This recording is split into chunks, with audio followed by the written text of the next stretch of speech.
আমরা যদি সব ছেলেকে এক কাতারে ফেলে দিই তাহলে তো হবে না। আপনার বাবাও তো একজন পুরুষ মানুষ, আপনার ভাইও তো একজন পুরুষ মানুষ। এই তাবৎ জগতে শুধু আপনার বাবা আর ভাই দুইজন ভালো, বাকি সবাই খারাপ এমন তো হতে পারে না। কারো কারো ক্ষেত্রে আমি জানি আপনারা বলবেন আমার বাবা ভাইও খারাপ, ঠিক আছে, সেটা আলাদা, কিন্তু জেনারেলাইজেশন কোনো সমাধান না। ডেফিনেটলি খারাপ মানুষ আছে, সেটা মেয়েদের ভেতরেও আছে, ছেলেদের ভেতরেও আছে, যেটা আমি একটু পরে বলবো। কিন্তু প্রবলেমটা যেটা হয়, আমরা খুব জেনারেলাইজ করি এবং বর্তমানে ছেলে ভার্সেস মেয়ে এরকম করে দাঁড় করিয়ে রাখা হয়েছে। মানে আমি যদি ছেলেদের কোনো সাফারিংস নিয়ে, কষ্ট নিয়ে কথা বলতে যাই, তাহলে মানে অ্যাজ ইফ আমি মেয়েদের কষ্টটাকে পুরোপুরি ইগনোর করছি, মেয়েদের কষ্টটাকে আমি নালিফাই করে দিচ্ছি। না, আমি এটা অলওয়েজ অ্যাকনলেজ করি। একজন মেয়ে হিসেবে এটা আমি আরও ভালো জানি, মেয়েরা বিভিন্ন সাফারিংসের ভিতর দিয়ে যায়, বাট সত্যি তো এটা ছেলেরাও সাফার করছে।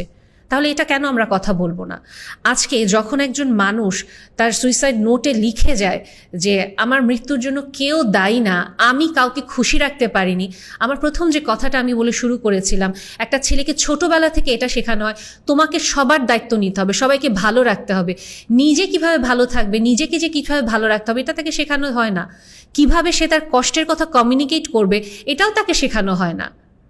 আলটিমেটলি সে সবার দায়িত্ব নিচ্ছে এবং সে যে একটা অশান্তির ভিতরে থাকছে, তার যে ভালো লাগছে না, সে যেটা কাউকে বলবে এটাও সে কাউকে বোঝাতে পারছে না, কারণ সে কমিউনিকেশন শেখেনি। ছোটবেলা থেকে বাবা মা তাকে এটা শেখায় নাই, কেউই তাকে শেখায়নি। ইভেন তার যে গার্লফ্রেন্ড, তার বউ, তারাও তাকে শেখাতে পারেনি হাউ টু কমিউনিকেট প্রপারলি।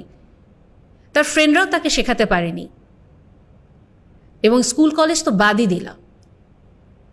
এবং তারপরে ছেলেদের অশান্তিও লাগা যাবে না। এই মানুষটা তো আসলে মৃত্যুর আগেই মারা গিয়েছিল। সে যখন চিরকুটটা লিখছিল তার আগেই তো অনেক দিন আগে সে মারা গিয়েছিল। সে তো ওই সময়ে যে মানে আত্মঘাতী সিদ্ধান্তটা নিল, কাজটা করলো, ওই সময় সে মারা যায়নি। সে প্রতিদিন তিলে তিলে মারা গিয়েছে। যখন সে ঘরে ফিরেছে এবং দেখেছে তার মা বউয়ের ভিতরে একটা যুদ্ধ, এখানে কার দোষ আমি সেটা বলছি না, আমি কোনো বিচারকও না, কারণ ফেসবুকের ট্রায়ালে, সোশ্যাল মিডিয়ার ট্রায়ালে কিছুই বোঝা যায় না। আমি যা সিনারিওটা বলছি এটা একটা মেটাফোর ঘটনাটা, কিন্তু এটার আড়ালে আমাদের সমাজের অনেকগুলো মেসেজ আছে। সো ওই ছেলেটা যে প্রতিদিন একটা অশান্তির ভিতরে থাকতো, সে তার মানে ক্যারিয়ারের দিক থেকে, তার বাইরের জীবনে সে অনেক সফল তো তাকে হতেই হবে। ছোটবেলা থেকে তো প্রেশারই ছেলেটা থাকে, তাকে ক্যারিয়ারে ভালো না করলে তার বউয়ের কাছেও তার দাম নাই, মা বাবার কাছেও দাম নাই, ভাই বোন বাচ্চাদের কারো কাছে দাম নেই। সো সে সবই করেছে ওই দামটা পাওয়ার জন্য, কিন্তু যখন তার ঘরে আসতে হবে ওই শান্তিটা তার ছিল না। এবং সে অনবরত অভিযোগ, তুমি এটা পারছো না, তুমি ওটা পারছো না, তুমি বউয়ের কাছে ভালো তাহলে তুমি তোমার বাবা মার কাছে অসম্ভব খারাপ, তুমি ব্যর্থ ছেলে, তুমি বউয়ের আঁচলের নিচে লুকিয়ে গিয়েছো, আর তুমি বাবা মার কাছে অনেক ভালো, তার মানে তুমি মামাস বয়, তুমি মায়ের কথায় উঠে বসো, তুমি তোমার ভাই বোনের দায়িত্ব নিচ্ছ, এই ভাই বোন একসময় তোমাকে লাথি দিয়ে ফেলে দিবে, তোমার দেখার মতো কেউ থাকবে না। ছেলেটা কি করবে? সে কিসের দায়িত্ব নিবে? কোন দায়িত্বটা তার ছাড়বে? সে না তার বাবা মাকে ফেলতে পারে, না তার বউ বাচ্চাকে ফেলতে পারে, না তার ভাই বোনকে ফেলতে পারে। হ্যাঁ, ছেলেরা একটা সহজ অপশন বেছে নেয়, বউয়ের দিকে অবহেলা করে কিছু ক্ষেত্রে। টপিকটায় পরে আসছি, বাট আলটিমেটলি একটা ছেলে যে কাজটা করতে চায়, উনি দায়িত্বটা পালন করতে চায়, যদি উনি একজন গুডউইল পার্সন হন। ডেফিনেটলি আমি শুরুতেই বলেছি এখানে আমরা জেনারেলাইজ করবো না, এবং আমি বলবো অসংখ্য ভালো মনের মানুষ আছে, পুরুষ মানুষ আছে যারা এখনও তার পরিবারের জন্য বাঁচতে চায়, পরিবারের জন্য কাজ করে যেতে চায়, নিজের জন্য সে চিন্তাটা খুবই কম করে, কিন্তু তাদের ভালোবাসা প্রকাশের ভাবভঙ্গিটা খুবই আলাদা। আমরা মেয়েরা যতটা অনুভূতি নিয়ে চিন্তা করি, যতটা আবেগ নিয়ে চিন্তা করি, তারা হয়তো এই আবেগটা নিয়ে চিন্তা করতে পারে না, কারণ তাকে অনবরত দায়িত্ব পালন করতে হবে, নিজেকে প্রমাণ করতে হবে, পরিবারের সবাইকে ভালো রাখতে হবে, এবং ওই টানাপোড়েনের ভিতরে কাঠখোট্টা হয়ে যায়, এবং তার যে নম্রতাটা বা সেন্সিটিভিটি লেভেলটা ওটা আস্তে আস্তে চলে যায়। সে কাঠখোট্টা, ইনসেন্সিটিভ, কোনো অনুভূতিহীন রোবট, এবং প্রচণ্ড খিটখিটে মেজাজে সবসময় রাগ করতে থাকে। আমরা এভাবেই তো জানি পুরুষদেরকে, বাবাদেরকে আমরা এভাবেই জানি, কিন্তু আমাদের বাবারা আসলে কতদিন এসে আমাদেরকে বাসায় বলেছে আজকে অফিসের বস এত খারাপ ব্যবহার করেছে, এত অপমান করেছে, আমার মনে হয়েছে আমি আর চাকরিতে না যাই, আমি চাকরিটা ছেড়ে দিই। কতদিন একজন বাবা বা একজন ভাই বা একজন পুরুষ মানুষ, স্বামী বাসায় এসে বলেছে আমি আর চাকরি করব না, আমার ভালো লাগে না, আমার মনটা খুব খারাপ, আমি পারছি না এটা নিতে। এটা বলা যাবে না, তাকে তো দায়িত্ব নিতে হবে। এবং আমরা যদি আরও জিনিসটা দেখি যে একেবারে শুরু থেকেই কিন্তু ছেলেরা বিভিন্ন রকমের ভারী কাজগুলো করছে, দায়িত্বগুলো নিচ্ছে, বা যেগুলো পরিশ্রমের কাজ, বিপজ্জনক কাজ, ওগুলো তারা করে আসছে। কেন করে আসছে? তারা এটার মাধ্যমে তাদের নিজেদের রেসপেক্টটা তারা বজায় রাখতে চায়, এটা তাদের আত্মমর্যাদা বোধের বিষয়। এবং আমার বিভিন্ন কন্টেন্টে আপনারা অলওয়েজ দেখবেন যে আমি একটা জিনিস খুব হাইলাইট করি যে একটা ছেলের জন্য তার সম্মানটা অনেক বড় একটা বিষয়। কেন যখন একটা যুদ্ধ শুরু হয় ছেলেরা চলে যায়, কোনো কিছু চিন্তা করে না, কারণ তার জিনিসটা এটা যে সে জানে সে মারা যাবে, তারপরেও সে যাচ্ছে। ডেফিনেটলি দেশের জন্য একটা ভালোবাসা থাকে এবং এটা তার একটা সম্মানের বিষয়ও থাকে। মারা গেলেও সম্মানিত, না মারা গেলেও যুদ্ধে এসে বিজয়ী হয়ে ফিরে আসতে পারলেও সম্মানিত, আহত হয়ে ফিরে আসলেও সম্মানিত। সম্মানটা থাকে, আত্মমর্যাদা বোধটা থাকে। সে কাপুরুষ না, সে ব্যর্থ না, এই জিনিসটা তার মাথায় থাকে। কিন্তু আমরা এই বিষয়গুলো নিয়ে চিন্তা করতে খুব নারাজ। আমরা শুধুমাত্র যেটা চাই আমাদের মন মতো হচ্ছে নাকি, এবং ছেলেরা আমাদেরকে সার্ভ করতে পারছে নাকি। এবং আরও যদি আমি একটা জিনিস আমরা বলি যে আলটিমেটলি একটা ব্যাপার দেখেন তো, আমরা যে সবাই বর্তমানে এত সমতা বা এত বলছি যে সব ছেলে মেয়ে সব একই ধারায় থাকবে, আমি এখানে ধর্ম আনবো না, এই বিষয়গুলোতে না ধর্ম না, যুক্তি দিয়ে কথা বললেই হয়ে যায়। তারপরেও খামাখা ধর্ম নিয়ে আমরা কাদা ছোড়াছুড়ি করি। যুক্তি দিয়ে যদি আমরা একটু চিন্তা করে দেখি, একটা মেয়ে আর একটা ছেলেকে আসলেই সমান। একটা মেয়ে যে ইমোশন দিয়ে চিন্তা করে, একটা ছেলেও যদি সবসময় ইমোশন দিয়ে চিন্তা করে, আলটিমেটলি সে ফ্যামিলিতে ভারসাম্য বজায় রাখতে পারবে। লাইফে চলার পথে সবসময় তো আমার অনুভূতি দিয়ে চললে হয় না। ডেফিনেটলি আমাকে এটা বুঝতে হবে, একটা মেয়ে যেমন আবেগপ্রবণ, সে অনুভূতিটাকে গুরুত্ব দেয়। মা হিসেবে তার ওই জার্নিটা বা সংসারটাকে আগলে রাখার জন্য তার ওই কম্পোনেন্টটা বা ইমোশনাল পার্টটা খুব জরুরি। ঠিক একইভাবে একটা ছেলে যখন প্রোটেক্টর, একটা ছেলে যখন প্রোভাইডার, তাকে ডেফিনেটলি লজিক্যাল বিষয়টাতে বেশি ফোকাস করতে হবে। এবং এভাবেই তো আসলে একটা ছেলে বা মেয়ে তৈরি। এবং এখানে অনেকেই বলবেন ছেলেরা কথা বলে না কেন, ছেলেরা কথা বললেই তো পারে, ওরা তো ইমোশন শেয়ার করলেই পারে। একটা ছেলের একটা মেয়ে তো সমান না। প্রবলেমটা কি, আমরা ছেলেদের সমস্যাগুলো আজকাল মেয়েদের মতো করে সমাধান করতে চাই। আরে বাবা, আমরা মেয়েরা কথা বলতে পছন্দ করি, আমাদের মেয়েদের প্রবলেম সলভিং মেকানিজম হচ্ছে কথা বলা। একটা ছেলের জন্য তো প্রবলেম সলভিং মেকানিজম কথা বলা না। সে কথা বলে বলে সমস্যা সমাধান করতে পছন্দ করে না। একটা ছেলে যখন নিজেদের ভেতরে গল্প করে বডি ল্যাঙ্গুয়েজে, তারা কি তাদের সমস্যা অনেকক্ষণ ধরে ইলাবোরেটলি ডিসকাস করে, আমার না এরকম হয়েছে, জানিস এরকম হয়েছে, তারপরে দুইজন মিলে দুজনকে একটা হাক দিল, টিস্যু দিয়ে একটু চোখের পানি মুছে সব সমস্যার সমাধান করে ফেলে ছেলেরা। এভাবে তারা ডিসকাস করে ফ্রেন্ডদের সাথে, তারা তো এভাবে ডিসকাসও করে না। বাট আমরা যেটা করতেছি, আমরা মেয়েরাই অ্যাকচুয়ালি সমাধান দিচ্ছি যে তোমরা ছেলেরা এভাবে ডিসকাস করো, সমস্যার সমাধান হবে। তোমরা ছেলেরা এখন অনেক একা হয়ে যাচ্ছ, তোমরা ডিপ্রেশনে পড়ছো, তোমাদের আত্মহত্যার সংখ্যা বাড়ছে, তোমরা সংসারে শান্তি পাচ্ছ না, তোমাদের এখন এগুলো নিয়ে কথা বলা উচিত। আপনি যখন এই ভিডিওটা এভাবে করে দেখাবেন বা একটা ছেলেকে যখন এই কন্টেন্ট বলবেন, বিলিভ মি, এটা দেখার পর সে কিছুক্ষণ আপনার দিকে তাকালো, ও তা আমি কি করবো, আমার তো কোনো সমস্যা নাই, এই বলে সে গেমস খেলা শুরু করবে, তার পিসির দিকে তাকায়, অথবা সে মোবাইল টেপা শুরু করবে, অথবা সে যে কাজ করতেছিল ওইটা করা শুরু করবে। ছেলেদের প্রবলেম সলভিং, মেয়েদের প্রবলেম সলভিং একরকম না। আমরা এই জিনিসটাও বুঝতে নারাজ। ছেলেরা একভাবে কমিউনিকেট করে না মেয়েদের মতো করে, ছেলেরা কানেক্ট করেই হচ্ছে কাজের মাধ্যমে। আমরা মেয়েরা ওটাও তো নিতে পারি না। আমরা কন্টিনিউয়াসলি কমপ্লেন করি যে ওর পাশে আমি বসে আছে, সে অনবরত কাজ করতেছে, এটা নাকি ছেলেটার কোয়ালিটি টাইম। এটাই ছেলেটার কোয়ালিটি টাইম, আমরা এটাও বুঝতে রাজি না। আমরা বিশ্বাস করি ছেলেরা আমাদের মতো কন্টিনিউয়াসলি কথা বলে কোয়ালিটি টাইম পার করবে না, এটা করবে না। কেন আসলে খুচরা করে কথাগুলো বলছি, জাস্ট এটা বোঝানোর জন্য যে ছেলে আর মেয়েরা সমান না। এবং একটা ছেলে অশান্তিতে পড়তে পারে, তার খারাপ লাগতে পারে, সে যে আস্তে আস্তে তার স্ত্রীর কমপ্লেনে, মার কমপ্লেনে ভালো থাকছে না, এটা আমাদের মেয়েদেরকে বুঝতে হবে। মেয়েদেরকে বলছি আমি, এখানে বউকে স্পেসিফিকলি বলিনি, মাকেও স্পেসিফিক বলিনি, কারণ দুই পক্ষেরই এখানে ভুল আছে। এবং আলটিমেটলি এটা হাই টাইম বাবা মাদের উচিত ছেলেদেরকে অবশ্যই মেয়েদেরকে যেমন সম্মান করা শেখানো, এটা খুব হাইলাইট করছেন, ঘরের কাজগুলো শেখানোতে খুব হাইলাইট করছেন। বাবা মাদের এই জিনিসটাও শেখানো উচিত, একটা ছেলেকে বলা, তোমার মন খারাপ লাগতেই পারে, তুমি ডিপ্রেশনে পড়তেই পারো, তুমি তোমার নিজেকে প্রায়োরিটি দেওয়া শেখো। বাবা মার উচিত ছেলেদের ল্যাঙ্গুয়েজটা বুঝে ছেলেটাকে এটা শেখানো, কিভাবে সে আসলে কমিউনিকেট করতে পারে, তার ল্যাঙ্গুয়েজে, তার ভাইবে সে আরেকজনকে এটা বোঝাতে পারে, এটা শেখানো উচিত। বাট আমরা বাবা মারা এটা নিয়ে কাজ করি না। আমরা বাবা মারা বর্তমানে যেটা খুব এমফাসিস দেই, মেয়েদেরকে যেন সম্মান করে, ঘরের কাজগুলো যেন করা শেখে। বাট একটা ছেলে কিভাবে একটা পজিটিভ একটা মাস্কুলিনিটি শো করবে, একটা ছেলে কিভাবে পৌরসত্ব বোধটাকে পজিটিভ ওয়েতে এক্সপ্রেস করবে, এটা কয়জন আমরা শিখাই? কয়জন বাবা মা আসলে একজন ছেলেকে এটা শিখাই? আমরা এটা শিখাই না। সরি টু সে, আমরা তো জানি না যে কিভাবে পজিটিভভাবে মাস্কুলিনিটিটাকে শো করা যায়। বাবা মা কেউই জানেন না, বাবা তো নিজেই কনফিউজ থাকেন নিজের রোল নিয়ে। আর মা তো ডেফিনেটলি তার যে কষ্ট তার ছেলে যেন এটা না দেয়। এবং এই কারণে আলটিমেটলি যেটা হচ্ছে আমাদের সমাজে, যখন আমি কেসগুলো ডিল করি, আলটিমেটলি যেটা দেখি, ছেলেরা প্যাসিভ রোলে চলে যায়। সে কষ্ট পাচ্ছে, সে ছাড়খাড় হয়ে যাচ্ছে, না মা বলছে ওই কষ্ট কাউকে দেওয়া যাবে না, তাই আমিও দিব না। আমি দেখতে পাচ্ছি আমার বউ চোখের সামনে ভুল, তাও আমি দিব না।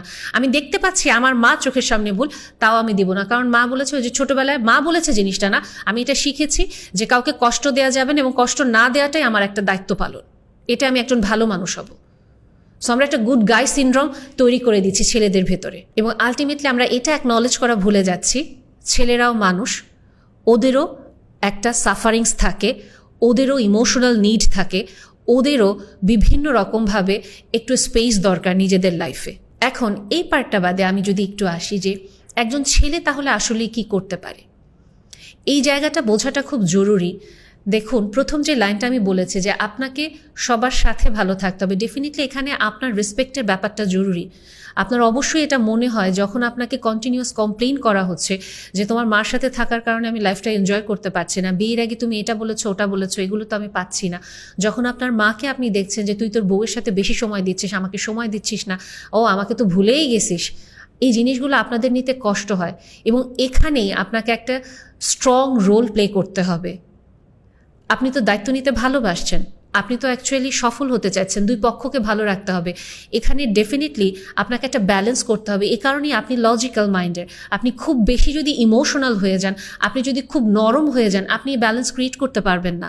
এবং এইখানে যেটা খুব বেশি জরুরি আমাদেরকে এটা রিয়ালাইজ করা, আলটিমেটলি আপনাকে এই ব্যালেন্সটা তৈরি করতে গেলে আপনি সবসময় দুই পক্ষকে খুশি করতে পারবেন না, এবং আপনাকে অবশ্যই ঠান্ডা মাথায় জিনিসটা সিচুয়েশনটা অবজার্ভ করতে হবে। আপনি কারো পক্ষেও যেতে পারবেন না, এমন না জিনিসটা আপনি এভাবে চিন্তা করবেন 30 বছর মাকে চিনি, মা তো এক ধাক্কায় মিথ্যা কথা বলবে না, বা আমার বউ আসছে, বউ চলে গেলে নতুন বউ পাবো, এভাবে চিন্তা করলেও আপনি কখনো নিউট্রাল জাজমেন্টে আপনি যেতে পারবেন না।